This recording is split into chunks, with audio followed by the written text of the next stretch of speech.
Olá, bem-vindos ao Questão de Ordem. O meu entrevistado é o deputado estadual Robinho, que está no seu terceiro mandato consecutivo aqui no Parlamento Baiano e obteve aproximadamente 66 mil votos. Um legislador muito combativo e eu posso dizer até independente, apesar de ser da bancada do União Brasil, um legislador que sempre teve declarações polêmicas e firmes aqui no Parlamento. Deputado, bem-vindo. Aqui é um prazer tê-lo mais uma vez.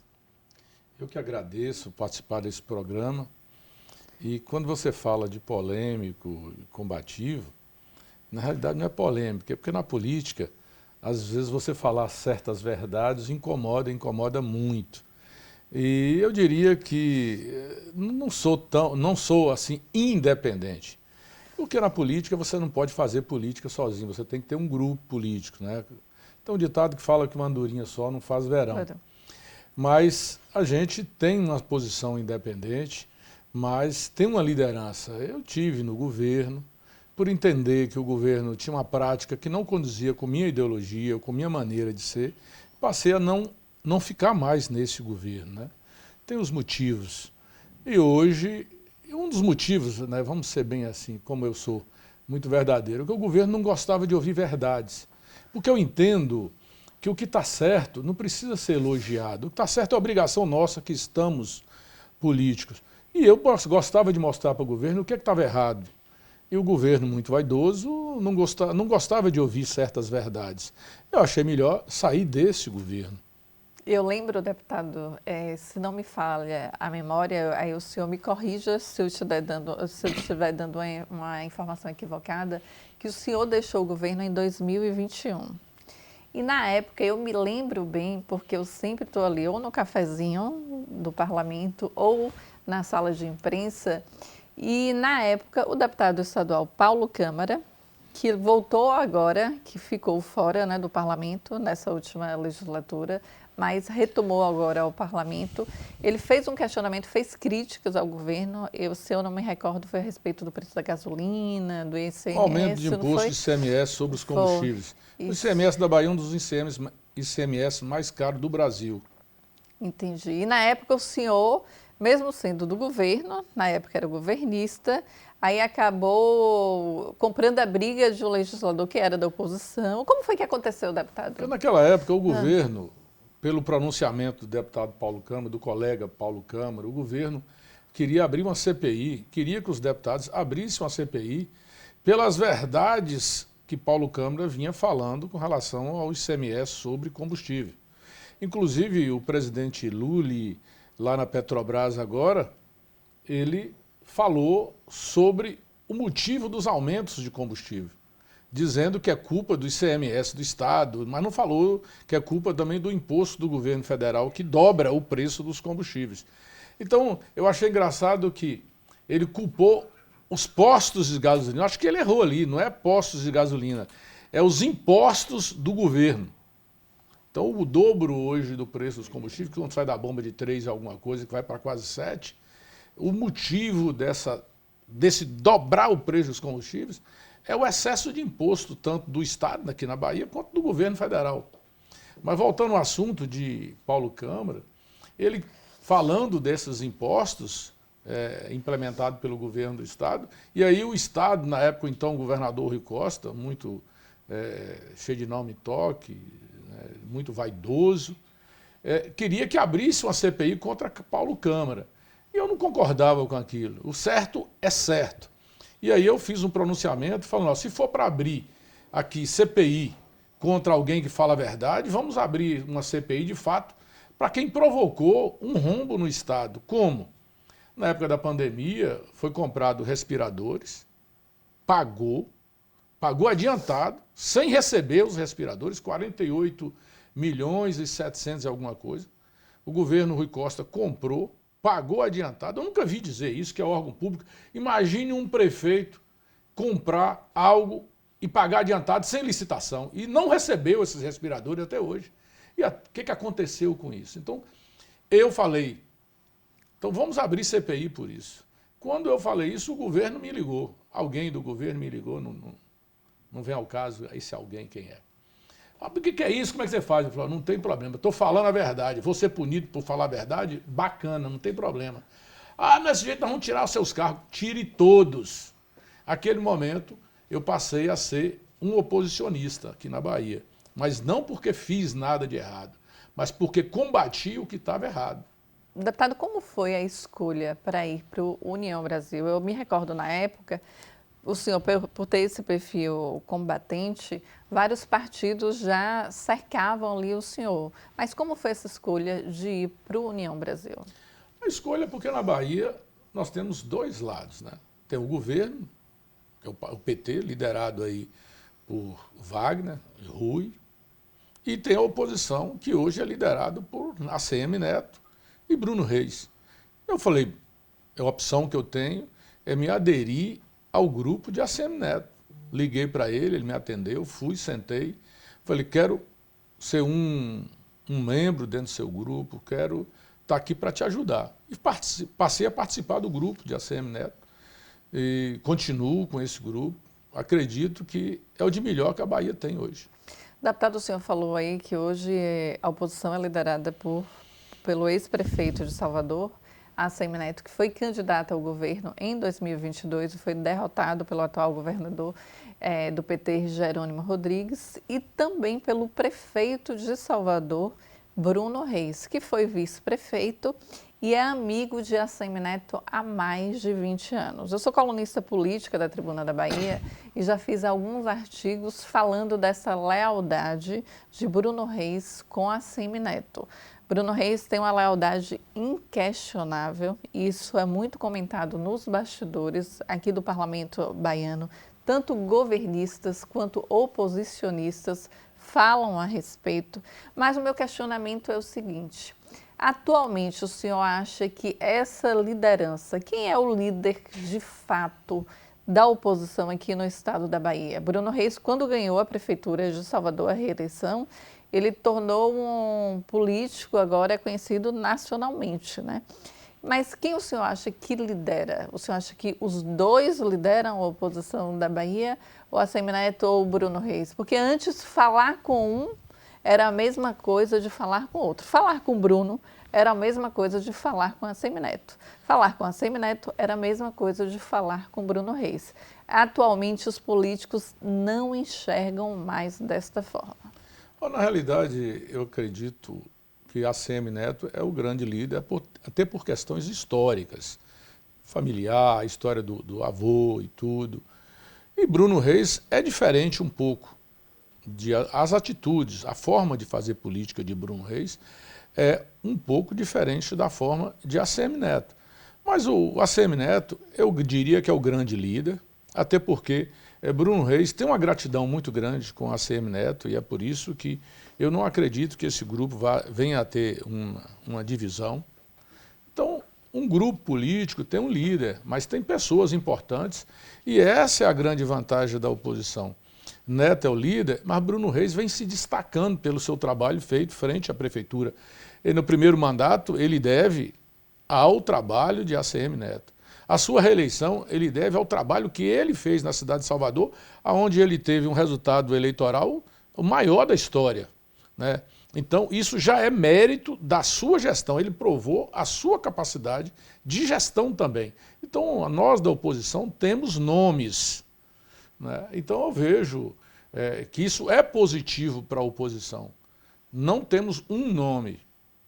Assim como a oposição, assim como o governo da Bahia, do governo do Brasil, só tem um nome, não tem outro nome. Então aqui na Bahia nós temos... Quem é o nome que você Só fala? tem Lula. Né? Apesar de estar broco, falando carga d'água, falando muita besteira, mas é o líder. Se Lula faltar Lula, o PT se acaba. Não fez sucessores. O PT... através do presidente Lula, não fez sucessores, não tem um nome. Deputado, o senhor falou aí a respeito de Lula, do atual presidente da República, que está no seu terceiro mandato, né? E um fato que eu acho interessante em relação, né, a Lula, que o senhor falou, dessa força política dele, que é inquestionável, né, em todo o Brasil, aqui no Nordeste e aqui na Bahia, que já está no 5º governo, o governo do 20 PT. anos, indo para 20 anos. Indo para 20 anos, né? Essa força inquestionável, mas obviamente que política é como nuvem, né? De uma hora está de um jeito, outra hora está de outro. E aí o meu questionamento é a respeito da direita. O senhor falou que nacionalmente a esquerda tem apenas o nome de Lula. E a direita, deputado? Porque nós temos o nome de Bolsonaro, que está inelegível, que é o ex-presidente da República, e também temos o nome de Tarcísio. Então, qual o nome que o senhor acha aí mais forte para essa disputa e para derrotar o presidente da República? Olha, eu não entendo o comportamento do PT, porque o PT e o STF trabalham juntos, né?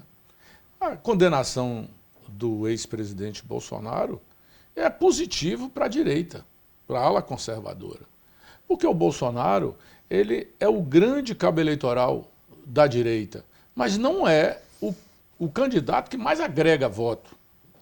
O Bolsonaro, pelas suas atitudes, ele tem uma rejeição muito grande. O melhor nome da direita ou da ala conservadora, são N nomes, é o governador de São Paulo, Tarcísio de Freitas, que tem feito um excelente governo em São Paulo, sabe conduzir a expressão da palavra, que é muito importante na vida pública, o que Bolsonaro não sabe fazer. Certo? Então, eu vejo em Tarcísio um nome que agrega a todos, o que não acontece com Bolsonaro. O nome de Bolsonaro não agrega a todos. Ele tem uma força política porque tem um grupo de pessoas que é apaixonado ver Bolsonaro como um mito. Mas o maior nome da oposição, da ala conservadora, da ala direita, não tenho dúvida que é o governador de São Paulo, Tarcísio de Freitas. O senhor acha que ele pode agregar a direita conservadora, a extrema-direita e a direita, né? Inclusive a ala da esquerda. Até eleitores do PT que não estão satisfeitos com o presidente Lula, esse ainda vota em Tarcísio, mas jamais votarão ou votam em Bolsonaro. Entendi. Existe uma rejeição do ex-presidente Bolsonaro, o que não existe com Tarcísio. Deputado, nós estamos falando aqui a respeito do governo federal, mas vamos dar uma pausa aqui para falar um pouco do interior da Bahia e da sua base eleitoral. A gente tem um vídeo aqui do vereador que apoiou o senhor, que é Luião, de Ibirapuã. Não é isso? Vamos assistir? Isso. Quero aqui nesse instante agradecer ao deputado Robinho pela presença dele no Extremo Sul, em especial Ibirapuã, que tem sido presente e, de certa forma, beneficiado muito esse município. Ultimamente, nos últimos dias aí, ele conseguiu 2 tratores aqui, um para Vila Portela, que nós entregamos recentemente, e agora para Fazenda, se não me falha a memória, Esperança, ali no assentamento, para uma outra associação. Isso vem colaborando muito com a agricultura familiar do município. Parabéns, deputado, e pode estar contando sempre conosco nessa caminhada. Deputado, nós acabamos de ouvir o vídeo, a gente sempre fala da política, do poder que a política tem de ajudar as pessoas, de ajudar a população. A gente sabe que o legislador, a função de um legislador é fazer projetos de leis, fiscalizar o executivo, mas também agregar, ajudar. E a gente viu esse vídeo aí, né, do vereador Luião. E eu queria que o senhor comentasse um pouco a respeito, já que ele falou que o senhor está beneficiando essa população desse município e ajudando com a agricultura familiar. Olha, Ibirapuã é uma comunidade vizinha de Nova Viçosa, onde eu fui prefeito. Eu tenho uma militância, uma participação política em Ibirapuã desde a primeira eleição. Tem ali uma política de amigos, né? Inclusive, a prefeita de Ibirapuã é mãe de um filho meu. E o grande empresário de Ibirapuã, seu Lutz, dono da Davaca, aquela amarelinha, manteiga amarelinha da vaca. Ah, adoro. É meu amigo demais, tem me ajudado muito. Então, eu sempre fui o majoritário em Ibirapuã. Inclusive, na última eleição, o prefeito não me apoiou, que é amigo meu, o ex-prefeito, né, seu Calixto, não me apoiou, mas eu fui o majoritário. Eu tive quase 3 vezes a votação do candidato do prefeito. E o prefeito bem avaliado. Então, Ibirapuã é uma cidade onde eu faço política com amigos, né? E tenho o serviço prestado de um legislador, como você falou, que a gente tem as emendas e tem procurado ajudar aquela cidade, que é uma cidade que dá o maior PIB da Bahia, viu, Ibirapuã. Lá tem uma força absurda, né, deputado? O Extremo Sul tem uma força, tem um PIB muito forte, né? O Extremo Sul é uma região, assim como o oeste da Bahia, uma região altamente produtiva e que tem uma independência econômica muito grande. Entendi. Obrigada, deputado. A gente vai para um breve intervalo e a gente volta já já.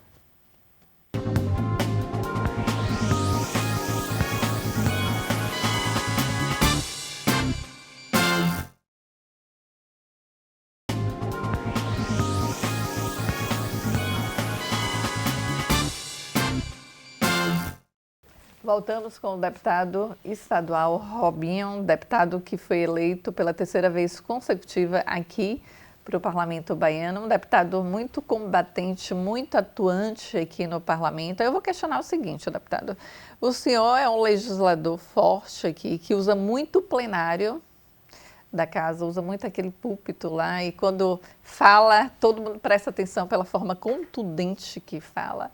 O senhor tem pretensões políticas de continuar aqui no Parlamento ou seguir para ser deputado federal, deputado? Olha, eu estou há 20 anos na vida pública, com mandato, sem alternância. Fui prefeito por 2 mandatos, fizemos sucessor. Numa cidade de 40 mil habitantes, me candidatei a deputado estadual, estou no 3º mandato. E agora eu quero representar a minha região, representar a Bahia em Brasília. Pretendo ser candidato a deputado federal. Acredito que 3 mandatos aqui na Assembleia foi o suficiente para me dar experiência, convivência com a Bahia e hoje me consolidar um nome para representar a Bahia em Brasília. A minha intenção é ir para Brasília, representar a Bahia e o povo baiano.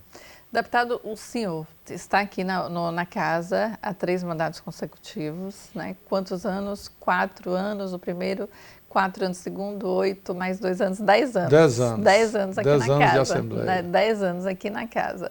Também teve 2 mandatos de prefeito de Nova Viçosa, que é no extremo sul da Bahia, 8 anos, 18 anos na vida pública, como o senhor falou, e o senhor pretende ir para a Câmara Federal. Qual o comparativo que o senhor faz do Executivo para o Legislativo? Já que o senhor pretende alçar novos voos, indo para a Câmara Federal, lá são 513 legisladores, lá para se destacar tem que ser tão atuante assim como o senhor, eu acredito que o senhor, sendo eleito, irá se destacar muito lá. Mas qual a diferença que o senhor faz do Executivo para o Legislativo estadual e essa perspectiva de ingressar no Parlamento Federal? Olha, a legislatura ela é muito mais tranquila, porque você tem um mando da cobrança, de fiscalizar, de cobrar, de reivindicar. Só que você não tem o poder da execução, que é o executivo. Então, cada um no seu momento. Fui prefeito, fiz na minha concepção, fiz um bom trabalho, tanto que fiz o sucessor. Hoje a minha esposa está prefeita, foi reeleita com quase 70%. Isso prova que o nosso grupo político tem trabalhado, tem beneficiado a nossa região. Então agora a gente quer trazer benefício para a Bahia, para a nossa região, através de uma legislação em Brasília, onde o poder de emendas, o poder de reivindicação e a política nacional, o recurso fica todo em Brasília. Apesar do país ser uma federação, onde os recursos tinha que estar nos municípios, não, hoje o poder fica lá no poder central em Brasília. Então a gente estando em Brasília, quem sabe tem um poder de brigar mais, estando perto do poder central, para trazer esses recursos para a região e para os municípios. É essa a minha intenção. Deputado, eu gostaria de falar a respeito agora da oposição aqui na casa. O senhor está na oposição há 1 ano e meio, né? Não, eu estou na oposição no 2º ano do 2º mandato do governador Rui Costa. Eu entendi que não dava para ser base de um governo que eu não concordava com as ideologias do governo Rui Costa. Então, ali na metade do governo Rui Costa, no 2º ano, do 2º mandato do governador Rui Costa, eu saí da base do governo e fui para a oposição. E qual a avaliação que o senhor faz da oposição aqui no Parlamento baiano? O senhor acha que a oposição, eu estou aqui na casa há mais de 20 anos, entrei muito jovem aqui, então eu acompanho toda a oposição durante esse período que eu estive aqui. Época tinha oposição mais acirrada, época tinha uma oposição mais tranquila, uma oposição mais tímida, uma oposição que em 2022 estava muito acirrada, mas após, né, a derrota do ex-prefeito de Salvador, Assemineto, ex-candidato ao governo em 2022, alguns legisladores da oposição me falaram confidencialmente que acha que que foi um baque que sofreu a oposição e por isso a oposição ficou mais tímida. O senhor acredita que a oposição já se fortaleceu e já voltou com tudo, já que a gente tem as eleições em 2026, já está bem próximo e já tem até negociações para essa nova disputa? Olha, eu estou aqui há 3 mandatos, né, 10 anos, como foi falado, mas a gente ouve falar de como conduziu a oposição em outros tempos.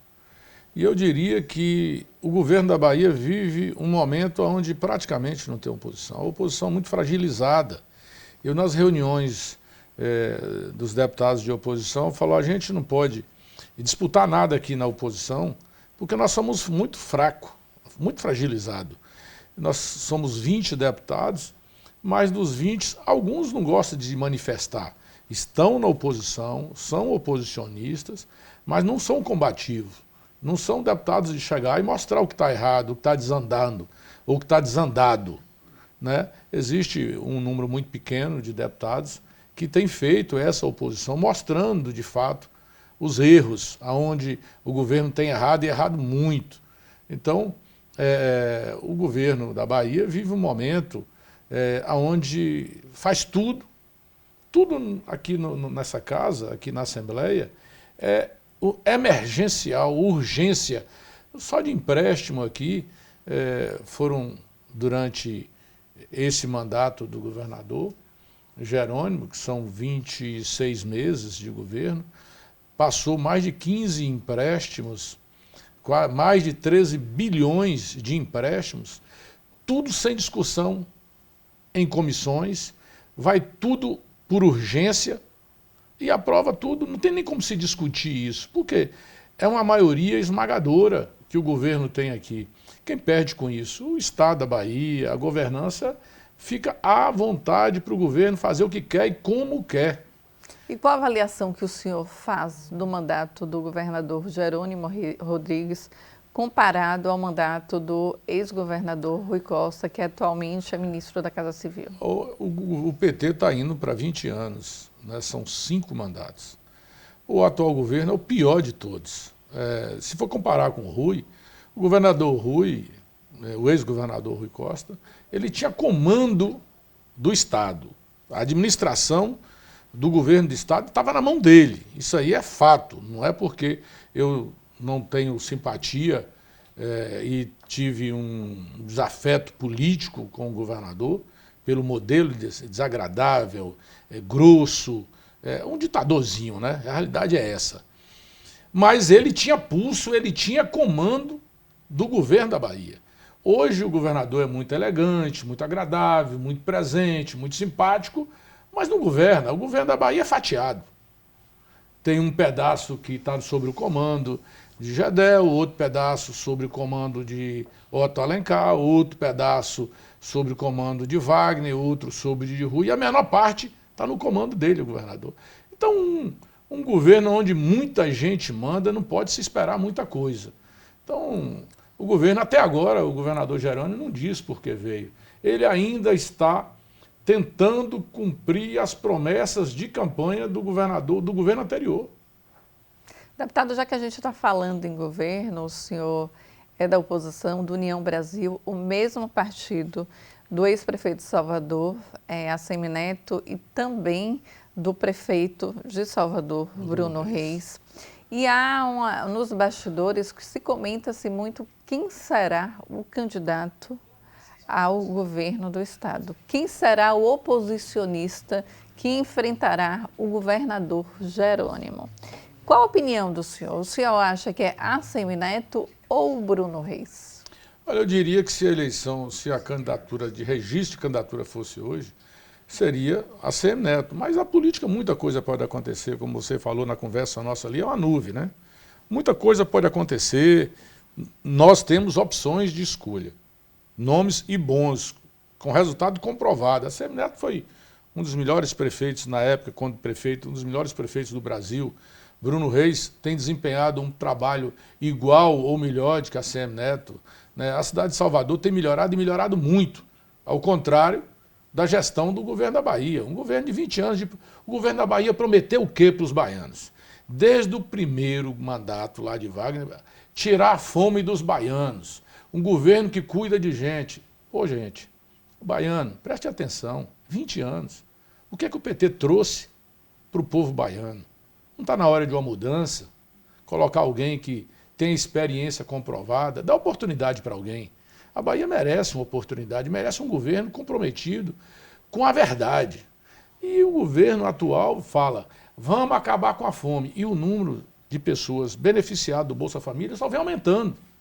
Como que vai acabar com a fome e o número de beneficiados do Bolsa Família só aumentando, só aumentando?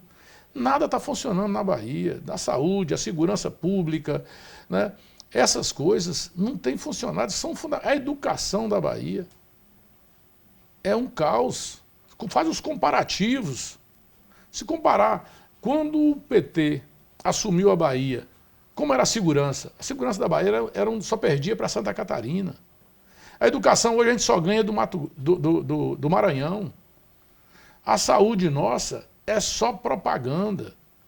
Você pega o investimento do governo da Bahia em propaganda e o investimento em segurança, você vai ver que o que se investe aqui em propaganda, porque o que o PT imagina é, vamos falar que faz, vamos fazer propaganda que o povo acredita, mas o povo está começando a enxergar, né, que o PT não é um projeto para o povo, é um projeto de poder para eles. Deputado, vamos fazer um ping-pong aqui, rapidinho. Eu vou falar uma palavra ou uma frase e o senhor diz o que representa para o senhor, ok? Vamos lá? Jair Bolsonaro. Eu tenho uma admiração por ele, pela coragem, e é um homem, eu diria que é um homem bem intencionado. Mal lapidado, né? Mas bem intencionado. Presidente Lula. Corrupção na pele, desde o tempo de sindicato é assim, né? Eu não tenho respeito nenhum por ele. ACM Neto, ex-prefeito de Salvador. Muito competente, muito determinado quando está no poder. Jerônimo Rodrigues, governador da Bahia. Pau mandado. Prefeito de Salvador, Bruno Reis. Político, agradável, excelente. Os resultados falam mais do que as palavras. O ministro da Casa Civil, Rui Costa. Um vaidoso e mal educado. O governador de São Paulo, Tarcísio Freitas. Um político lapidado, educado, fino, tem coragem de tomar atitude que precisa ser tomada. Parlamento baiano. Está embaixo. Parlamento federal. Bem desacreditado também, né? Infelizmente. Família. A coisa mais importante na vida da gente, né? Coisa que o PT não gosta, de família, né? Família é a coisa mais importante na vida da gente. Robinho, deputado estadual Robinho. Eu diria que já tive mais entusiasmo com a política, mas tenho vontade política, tenho desejo e quero contribuir com aquilo que eu gosto. Sou suspeito de falar de mim mesmo, mas eu diria que eu tenho boas intenções. Muito obrigada, deputado, por essas respostas. Não estou aqui para agradar os outros, eu prefiro agradar a mim mesmo. Desde que eu fale a verdade, eu fico feliz comigo mesmo assim. Deputado, antes da gente terminar aqui a nossa entrevista, nós vamos ouvir outro vídeo que uma representante na política do senhor mandou para a gente. A destinação de uma emenda parlamentar para o hospital filantrópico é de muita importância. Os hospitais filantrópicos suprem as lacunas, muitas vezes, dos serviços públicos. E o que os hospitais filantrópicos recebem nos repasses do SUS não dá para a sua manutenção, não dá para a compra de material, para a compra de medicação. Então, eu quero até agradecer ao deputado Robinho, que nos passou uma emenda parlamentar nesse ano de 24, que nos ajudou a não ficarmos em déficit em relação às medicações. Que mais deputado se sensibilize e passe recursos para essas unidades. Muito obrigada. A opinião do senhor. Doutora Arleide, ela é diretora do Hospital Manuel Martins, que foi um hospital da Fundação através do ex-deputado, do ex-prefeito Bebé da família Veiga, lá de Iguaí. Eu sou mineiro, como vocês sabem, mas meu pai nasceu em Iguaí. E a Arleide é irmã da Arlene, que foi prefeita por 2 mandatos, que é filha do Bebé, que é Netanias Veiga, uma família muito tradicional. Só para você ter ideia, o seu Netanias, que é conhecido na cidade como Bebé, foi prefeito 3 vezes. O seu genro foi prefeito. A sua filha foi prefeita, Arlene, doutora Arlene, foi prefeita 2 vezes. E o filho da doutora Arlene, Murilo, foi prefeito. E na última eleição, a família Veiga apoiou o doutor Davi, que ganhou as eleições. É um hospital da cidade, que cuida das pessoas ali naquela cidade. E eu sempre tive uma votação boa. Eu tenho um compromisso com o Iguaí. Então, a gente tem ajudado o Hospital Manuel Martins. Esse ano já colocamos mais uma emenda de custeio para o hospital. E através do meu deputado federal, meu amigo Elmar, a gente vai tentar colocar mais recursos para esse hospital, porque é quem cuida da vida das pessoas da cidade que meu pai nasceu, a cidade de Iguaí. Deputado, eu quero agradecer a presença do senhor, um mineiro, mas que é muito baiano, né? Já que tem o pai aqui, como o senhor disse, nasceu aqui, construiu uma vida aqui, uma família aqui no estado da Bahia, faz história na política baiana como prefeito, 2 vezes prefeito, já está no 3º mandato consecutivo aqui no parlamento, tem pretensões políticas de ir para o Parlamento Federal. Eu quero parabenizar o senhor pela sua história aqui no parlamento, um legislador muito contundente, como o senhor mesmo disse, que fala a verdade, não teme represálias. Então, parabéns pelo senhor e desejo boa sorte. Espero entrevistá-lo mais vezes antes de o senhor ingressar na Câmara Federal e falar que o senhor fará muita falta aqui no Parlamento Estadual, caso tenha intenção, continue nessa intenção de ir para o Parlamento Federal. Olha, finalizando aqui minhas palavras, eu quero dizer ao povo baiano que a gente está protocolando um projeto de lei, porque aqui na Bahia a segurança é tratada como um descaso. Os policiais não têm recebido do governo, do Estado, nenhum apoio. Afinal de contas, o governo quer que os policiais trabalhem até sem as armas, sem uma arma. Então, estou fazendo, governador, um projeto de lei para que a polícia tenha carros blindados para trabalhar, né? Porque como que o policial vai combater bandido com as armas que tem os bandidos hoje, com um carro que não tem a proteção para a vida do policial? Estou fazendo um projeto de lei para que a polícia possa receber, não carros comuns como tem recebido, mas que carro que esteja blindado para que ele possa proteger aquele cidadão, que é o policial, que protege a nossa sociedade. Então, eu acho que nós temos que cuidar da polícia como um amigo, como alguém que é para proteger a sociedade como um todo. E não é dessa forma que o governo da Bahia, e como o governo do PT no Brasil inteiro, tem cuidado da polícia. Então, é um projeto de lei que eu estou protocolando. E queria que o governo da Bahia pudesse investir mais na segurança e dar mais segurança e proteção para os nossos policiais. Obrigada, deputado. Mais uma vez, parabéns e muito grata pela entrevista. Eu que agradeço a atenção, a oportunidade e mais vezes seria para mim de muita satisfação. Que Deus nos abençoe. Amém. Com certeza o senhor virá mais vezes aqui. A gente fica por aqui. Até o próximo programa.